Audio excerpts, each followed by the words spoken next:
Друзья, мало кто знает, что YouTube-канал Алана Айларти не монетизируется. Если вы желаете финансово поддержать его канал, в описании к роликам есть ссылка на донат. Благодарим тех, кто помогает продвижению данного канала. Это дает мотивацию автору продолжать и улучшать свой канал. Приятного просмотра.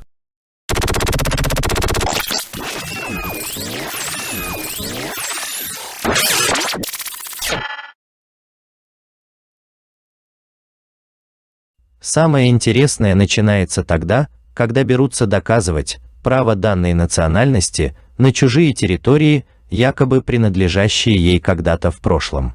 Забывая, что вся история человечества – непрерывная череда переселений, разделения и слияния народов, что нет в мире этноса, образование которого не было бы результатом различного рода миграции и ассимиляции.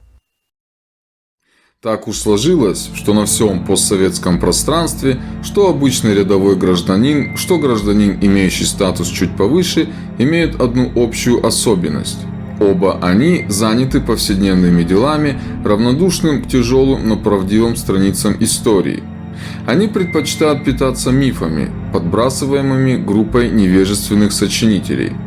Падки на вымыслы также различные горе-блогеры-историки, которых в последнее время развелось, что называется, как грибы после дождя. Горячие дискуссии в кавказском интернет-сообществе проходят также и вокруг темы Южной Осетии. Страшно представить, но у многих участников различных кавказских интернет-форумов прочно закрепилось мнение о том, что осетины поселились в Грузии, внимание, в советское время. В такой бред не поверит даже обычный грузинский обыватель. Однако он, как и большинство его сограждан, вполне уверены в том, что осетины поселились в Закавказье то ли в 16, то ли в 18 веках и захватили центральную часть территории Грузии. То, что осетины якобы вторглись в Закавказье, в этом грузинское просвещенное сообщество убедило не только своих грузинских, но и многих российских историков. Вследствие этого у радикально настроенной общественности Грузии родилась мысль о восстановлении так называемой исторической справедливости и возвращении грузинам исконно грузинских земель. Активные шовинистические выступления некоторой части грузинского населения против малых народов Грузии начались не так давно, чуть более 30 лет назад. Когда республики, входившие в Советскую империю, обрели желанный суверенитет, у них у всех, где с большей, где с меньшей откровенностью, определялась одна и та же тенденция. Их лидеры, крича с трибун о приверженности к демократии, на практике все больше склонялись к диктаторским повадкам. Явным примером тому стала Грузия. Советский физик-академик Андрей Дмитриевич Сахаров, видя происходящее в Грузии, высказал по этому поводу следующее. Грузия охвачена националистическим психозом и ведет себя в отношении национальных меньшинств как малая империя. Правовой нигилизм в некоторых наших осуверенившихся республиках – прямое продолжение ленинско-сталинско-брежневского нигилизма. 70 лет тоталитарного государственного хамства – страшная школа, и понадобятся годы, чтобы преодолеть это мрачное наследие. Грузинскому народу это пока не удается. Вождь грузинских националистов Звиад Гамсахурдия как-то пожаловал в Кахетию. Присмотревшись к демографической ситуации в данном регионе, он изволил сильно разгневаться. Кахетия всегда была демографически самым чистым регионом, где грузинский элемент всегда преобладал, всегда властвовал. Сейчас там так устроили дело, что мы в раздумье, как спасти Кахетию. Тут азербайджанство поднимает голову и тягается с Кахетией, там дагестанство, там армянство, а там еще осетинство, и они вот-вот проглотят Кахетию. Сила на нашей стороне, грузинская нация с нами, и мы расправимся со всеми предателями, всех призовем к надлежащему порядку, и всех этих врагов, приютившихся тут злых негрузин, выгоним из Грузии. Из выступления Звиада Гамсахурдия на митинге в селе Ахалсапели Кварельского района. Газета «Известия», номер 313, 1990 год. 23 ноября 1989 года Гамсахурдия организовал поход своих сторонников на Южную Осетию. Однако отряды националистов оказались неважными вояками. Когда погромщики попытались войти в Цхинвал, отряды осетинского ополчения и местная милиция смогли отбиться. Менее удачно сложилась обстановка у других народностей Грузии. Аварцы, ранее жившие компактно в нескольких селах, не смогли организовать такие же спаянные и многочисленные отряды. Их участь оказалась печальной. Дома грабили и затем сносили бульдозерами. Сопротивлявшихся избивали арматурой и забрасывали камнями. Аварцам и другим малым народностям пришлось бежать из стремительно фашизирующей Грузии. Отец нации признавался впоследствии. Да, этот поход был организован мною. Мы хотели убедить осетин смириться. Осетины испугались, и это вполне логично, так как они преступники. Осетины необразованные, дикие люди. Но осетины не испугались и не впустили пришельцев в город. Пролилась первая кровь. По дороге в больницу, прямо в машине скорой помощи, был расстрелян учитель Дмитрий Кочиев, а его малолетнего сына заставили глотать осколки разбитого стекла. Волна кровавого террора захлестнула Южную Осетию. Когда война была, выгнали нас здесь. Не здесь, остался. Из родного дома его выгнали дети. Это звучит дико, особенно для Кавказа, где всегда уважительно относились к старикам, родители же боготворили. Дети Ираклия сказали ему и его жене, своим отцу и матери: идет война, и надо определиться, любите вы родину или нет. Если да, должны поменять фамилию на грузинскую. Старик отказался. Я осетин. Сказали, давай, оставим, пиши, туда швили. Я не швили, я туда их. Когда швили оставить, пожалуйста, возьми автомат, стреляй. В своей злобе грузинские шовинисты доходят до таких абсурдных утверждений о том, что якобы никакой Южной Осетии не существует. А если и существует, то обязательно с пометкой «так называемая». Оказывается, грузинский народ слыхом не слыхивал о том, что существует Южная Осетия. Они знают эту область только под названием Шида-Картли или еще лучше Самачабло. Трудно, конечно, сказать, на кого рассчитано это беспардонное вранье. Скорее всего, на абсолютно безграмотных грузинских националистов. Как бы ни фантазировали вышеупомянутые националисты, но термин «Южная Осетия» все же фигурирует в грузинских источниках с давних пор.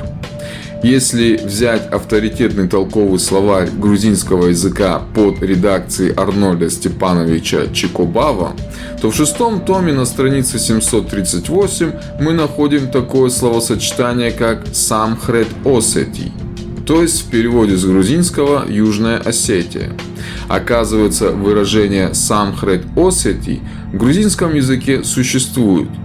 Если бы Чикобава считал, что Самхрет Осетий имеет синоним Самачабло, то он обязательно сделал бы отсылку к этому термину. Но такой отсылки у него нет. Более того, нет вообще в его 8-томном словаре никакого Самачабло. Так откуда же взялось это название? Оно известно из феодальных времен, когда владения назывались по фамилии князей-помещиков. Самачабло от фамилии князей Мачабелий. Здесь вроде все понятно. Остается неясным только одно. Почему другие районы Грузии не именуют теми же феодальными названиями? Например, Са-Эриставо, владение князей Эристави, или, например, Са-Церетело, владение князей Церетели и так далее. Вместо этого применяют такие названия, как Кахетия, Имеретия, Хевсуретия, Сванетия и так далее. И только Южную Осетию называют не по названию проживающих там осетин, а по названию фамилий князей Мачабели – Самачабло. Понятно, для чего это делается. Для того, чтобы оскорбить осетин. Только вот князья Мачабели никогда не владели территорией Южной Осетии, несмотря на их притязания. Вот что об этом пишут в грузинской советской энциклопедии. В период первой половины XIX века в Юго-Осетии происходили массовые выступления. Особенно крупными были восстания 1804 года. С 1810 по 1812 годы, 1830 года, 1840 и 1850 годов. Крестьяне ущелья Большой Ляхвы отстояли свою вольность и личную свободу от притязаний помещиков. В феврале 1851 года правительственный сенат России признал незаконными притязания князей Мачабели на крепостное право над осетинами. Грузинская советская энциклопедия. Тбилиси, 1981 год, страница 353. Что же касается Шида Картли, то существует достаточно письменных источников, в первую очередь грузинских, чтобы опровергнуть домыслы грузинских историков о том, что Южная Осетия – это якобы территория Шида Картли. Давайте назовем один лишь источник, опровергающий эту версию. И коснемся мы сведений средневекового грузинского историка Леонтия Мровели. Когда Картлас стал обживать выделенные ему земли, то первоначально он пришел в место, где Арагви впадает в Куру, и взошел на гору, которая именуется Армази. И впервые построил на ней крепости, и воздвиг на ней себе дом, и дал той горе свое собственное имя – Картли. И до воздвижения на той горе святилища Армази называлась та гора Картли, отчего и назвали всю Картли Картлией. Леонтий Мровели. Жизнь картлийских царей. Как видно из приведенного источника, название Картли стало упоминаться по названию местности, на которой Картлос по преданию воздвиг себе дом с укреплениями. Следовательно, по данным Леонтия Мровели, название Картли произошло от места впадения реки Арагвы в Куру, где и обосновался Картлос, мифологический родоначальник всех картлийцев. Только вот указанные реки не протекают по территории Южной Осетии. Следовательно, и Шида Картли к Южной Осетии не имеет никакого отношения. Как уже мною было сказано ранее, многие грузинские историки, а вместе с ними большая часть грузинской общественности, считают, что осетины стали заселяться на территории нынешней Южной Осетии в 16-18 веках, а до их заселения на этих землях якобы жил другой народ, этнически к осетинам не имеющий ничего общего. Однако так думают далеко не все.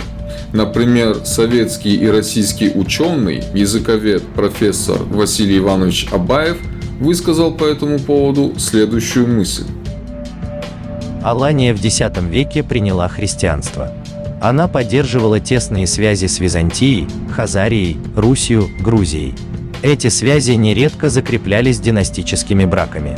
Связи с Грузией, как это легко видеть по грузинской хронике, были особенно тесными и оживленными. Совместные походы против общих врагов упоминаются неоднократно. Об этом писал известный ученый Всеволод Миллер в своей работе «Осетинские этюды». Также Миллер в этой же работе упомянул, что часть осетин, алан, с первых веков нашей эры оседала в Закавказье, и грузинские летописные источники отличают закавказских осетин от северокавказских. В начале 1920-х годов я, в то время студент Петроградского университета, собирал материал о происхождении юго-осетинских фамилий. Столетние старики на мой вопрос о времени их переселения в Южную Осетию неизменно отвечали, что и они. И их отцы и деды, и прадеды жили в Южной Осетии и ниоткуда не переселились. Они называли свою землю Фыды-Бесте, что на осетинском означает «родина», буквально «земля отцов».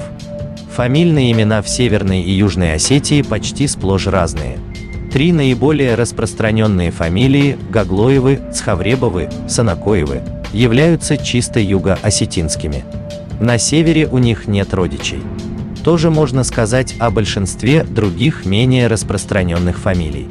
Ряд осетинских фамилий имеют грузинские фамильные окончания – Тагашвили, Хабалашвили, Валишвили, Джугашвили и другие. Глубокие и серьезные диалектные различия между северным и южным наречиями осетинского языка в особенности в фонетике и лексике.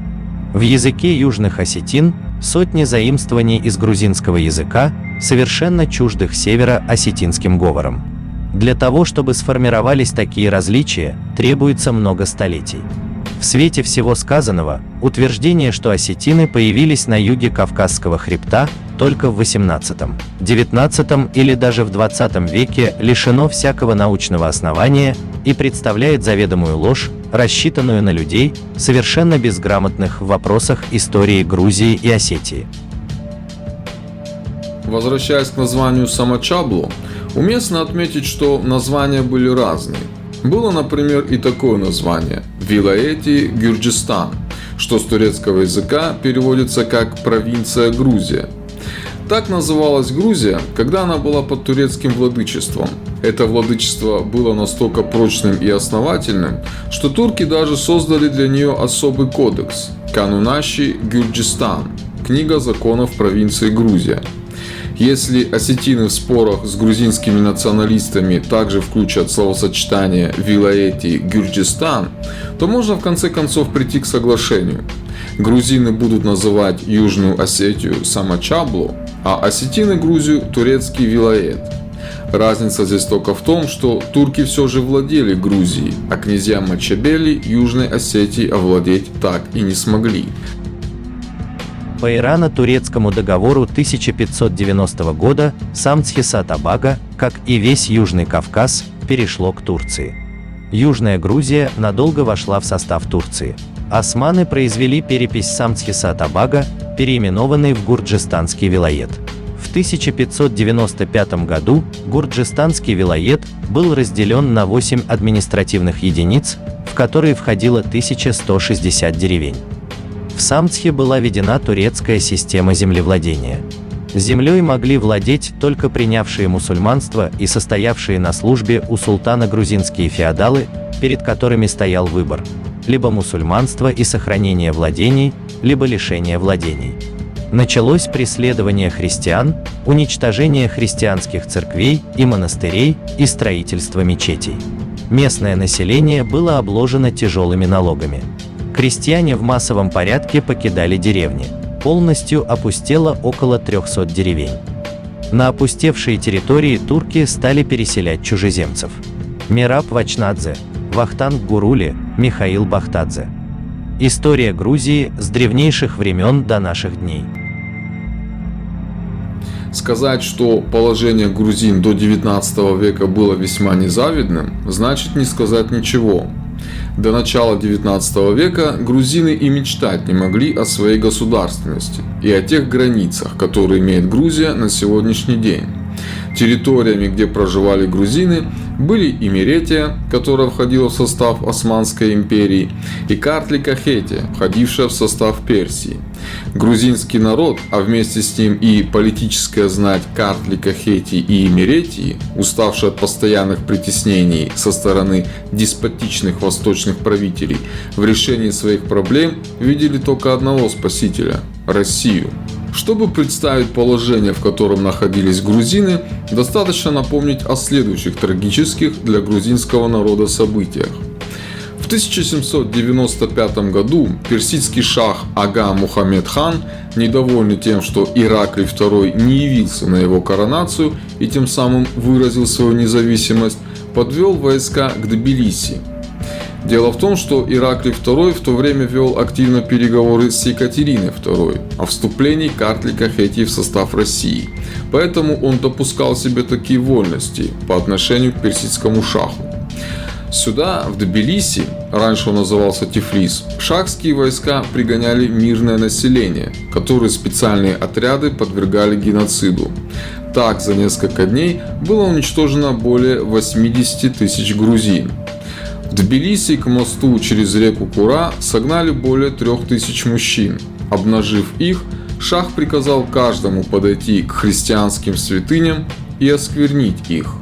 Отказавшихся выполнить волю шаха с отрубленной головой бросали в реку. Массы грузинского населения покидали свои дома. Беженцев вылавливали и тут же с ними расправлялись. Во всем этом вместе с персидскими отрядами участвовали также многие грузинские феодалы. тавады, демонстрировавшие свою покорность шаху. Грузинская катастрофа 1795 года была столь значительной, что становилось невозможным похоронить погибших. Не хватало лопат. 3 отряда российских войск, отряда генерала Бурнашева, Гудовича, Сухотнева, находившиеся на Кавказе, и осетинский отряд из 500 воинов пришли на помощь Грузии. В Петербурге было решено срочно снарядить 10-тысячное войско и во главе с Зубовым направить в разрушенный Тифлис. Ага Мухаммед хан отступил, захватив с собой десятки тысяч отрубленных голов. Ими он собирался возвести шатер. Не хватало ему, однако, головы Ираклия II, который шах намерен был украсить свой шатер. Жители Тифлиса подверглись неистовым жестокостям. Митрополит Тифлисский заперся с духовенством в Сионском соборе, но персы выломали двери, сожгли иконостас, раскидали святыню, перебили священников и самого старца митрополита сбросили в Куру с виноградной террасы его собственного дома. Целых 6 дней, с 11 по 17 сентября, персияне предавались в городе всевозможным неистовствам. Насиловали женщин, резали пленных и убивали грудных младенцев, перерубая их пополам с одного размаха, только для того, чтобы испытать остроту своих сабель. В общем разрушении не была пощажена и самая святыня. Персияне поставили на Авлабарском мосту икону Иверской Богоматери и заставили грузин издеваться над ней, бросая ослушников в Куру, так что река скоро запрудилась трупами. Около 23 тысяч грузин было уведено в рабство. Пота Василий Александрович. Кавказская война. В очерках, эпизодах, легендах и биографиях. В 5 томах. 1887 год. Российский император, понимая всю ту опасность, нависшую над грузинским народом, исходил из необходимости защиты прежде всего православия, являвшегося духовной основой российской государственности. В основе решения проблемы присоединения грузинских областей к России был положен манифест, составленный Георгием XII и Павлом I. Одним из условий этого манифеста были и так называемые особые обязательства, к числу которых следовало отнести содействие России в восстановлении так называемых древних границ Грузии. Что же это были за границы? Первыми их российскому руководству обозначил князь Цицианов, Цицишвили. В начале 1805 года он заявил: Гуржистанское валийство простиралось от Абхазии, что на Черном море, до Дербента, что на Каспийском море, и поперек от Кавказских гор до реки Куры и Аракс. То, что вы только что сказали, одна из самых безумно идиотских вещей из тех, что я когда-либо слышал. Каждый в этой комнате отупел. Если посмотреть по карте, самая южная точка реки Аракс находится на территории Нахичевани. Это нынешний Азербайджан. Как мы с вами видим, аппетиты у грузинских князей были весьма нехилые. Да и с Дербентом у вышеупомянутых князей также вышла маленькая незадача. Никогда грузинские территории не достигали Дербента и не простирались от моря Черного до моря Каспийского. Не было в истории момента, когда бы Грузия из Алазанской долины, территория Кахетии, вошла в пределы Дагестана и каким-то образом военным, политическим или же иным способом соприкоснулась с дагестанским Дербентом. Здесь как раз таки наблюдалась противоположная тенденция. В 17 и 18 веках происходило вытеснение грузинского населения из Кахетии крупными отрядами горцев Дагестана, сопровождавшиеся опустошением Кахетии и компактным расселением дагестанских горцев в этом регионе. Результатом этого явилась потеря Ираклием II города Тель-Ави, своей столицы, и переселение царской семьи в Тифлис, который ныне именуется Тбилиси. Дагестан, к счастью, Россия отказалась признавать в составе так называемых древних грузинских границ. Однако почему-то Абхазию и Южную Осетию в эти самые границы она включила. Никогда лезгины не были так страшны. Вообще для всего Закавказья, как во второй половине 18 столетия, а в особенности, когда имели предводителем Омар-хана Аварского. Располагая тогда огромными средствами, он вполне воспользовался своим положением и заставил платить себе дань грузинского царя Ираклия II. Ханов Дербентского, Кубинского, Бакинского, Ширванского, Шикинского и Пашуа-Халцихского, с тем только условием, чтобы не причинять более вреда их владениям. Дань, вносимая означенными владетелями, простиралась на наши деньги до 85 тысяч рублей серебром. После этого можно сказать без преувеличения, что ни одно владетельное лицо в Дагестане не достигало до той степени могущества, как Омар-хан Аварский. И если казикумыки гордятся своим Сурхай-ханом, то аварцы, всегда самое сильное племя в горах, еще более имеют право вспоминать с гордостью об Омар-хане, бывшем действительно грозою всего Закавказья. Подполковник Неверовский. Краткий исторический взгляд на Северный и Средний Дагестан до уничтожения влияния лезгинов на Закавказье. Санкт-Петербург, 1848 год, страница 34-35.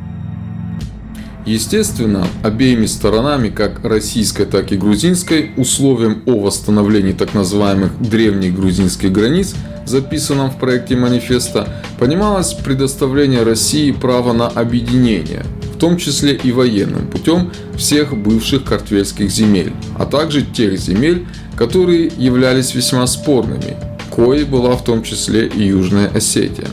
По существу, обязательством о восстановлении древних грузинских границ Россия брала на себя обязанность из одного княжества, Картлика-Хетинского, создать новую на Кавказе страну под названием Грузия. В своей политике по отношению к Закавказью Петербург твердо придерживался четкого выполнения своих обещаний. Теперь вопросом усмирения южных осетин стали заниматься не грузинские князья, которым так и не удалось это сделать, а регулярные части российской царской армии, периодически совершая карательные экспедиции против южных осетин. Подтверждением моих слов являются строки из письма фельдмаршала Паскевича тифлисскому военному губернатору перед началом военной экспедиции в Южную Осетию в 1830 году. Над южными осетинами, живущими по Большой Ляхве и Паца, присваивают себе власть князья Мочебеловы, а над живущими по Малой Ляхве и Ксане – князья Эристовы, но они им мало повинуются. 24 мая 1830 года предписание командующего отдельным Кавказским корпусом генерал-фельдмаршала Паскевича тифлисскому военному губернатору генерал-адъютанту Стрекалову о назначении военной экспедиции в Юго-Осетию для подавления восстания крестьян. И напоследок я бы хотел сказать еще вот о чем. Сегодня большинство грузин упрекают Россию в том, что она является оккупантом. События конца 18-го, начала 19 века современные грузинские историки трактуют по-своему. Они считают, что целью прихода России на Кавказ были ее якобы имперские амбиции, а не помощь грузинам от порабощения турков и персов. Но давайте с вами немного порассуждаем. Хотя в истории не приняты сослагательные наклонения и все разговоры по типу «а если бы», «да кабы», «могло бы быть все так, а не иначе» не совсем приняты в исторической науке. Но на мой взгляд, если бы Россия ценой жизни нескольких десятков тысяч своих солдат не выиграла в войнах против Турции и Ирана, и не отвоевала бы у этих стран незначительные княжества, именуемые Картлика-Хетии и Имеретии, то сегодня вряд ли бы мы имели на политической карте мира страну под названием Грузия. Всем спасибо за просмотр, а с вами был я, Алан Айларти. Подписывайтесь на мой канал и ставьте лайк этому видео. Главным и, пожалуй, самым необычным в этих отношениях политическим течением явились усилия России, направленные на образование из двух небольших и малоприметных княжеств Картлика-Хетинского и Имеретинского новой на Кавказе страны с русской номинацией Грузия. Присоединение их к России заведомо обрекало Петербург на то, что два княжества, расположенные в Закавказье, оторванные от российских границ, главным Кавказским хребтом и не сулившие сколько-нибудь существенных выгод, станут причиной длительных и кровопролитных войн. Несмотря на это, Петербург принялся не просто избавлять грузин от многовекового господства соседних государств и крайних форм геноцида, но еще брал на себя восстановление Иверии в ее древних границах. Марк Максимович Блиев, доктор исторических наук, профессор, автор исследований по проблемам исторического взаимодействия России и Кавказа.